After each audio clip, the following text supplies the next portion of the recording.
இப்படி நிற்கிறோம் இல்லையா?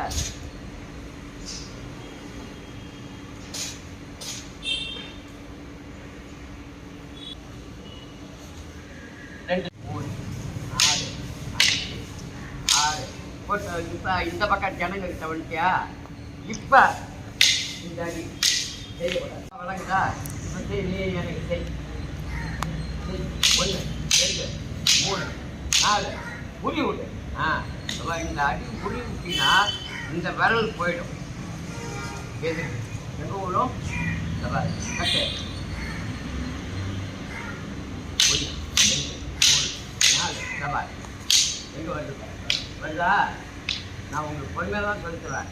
இதை நான் வேகமாக மற்றவங்க கிட்ட விளையாடும் பொழுது இந்த அடியை செஞ்சோம்னா அப்படி புளி விட்டோம்னா அடி விரல் பிடிச்சிக்கும். 2 பேர் செய்யுங்க.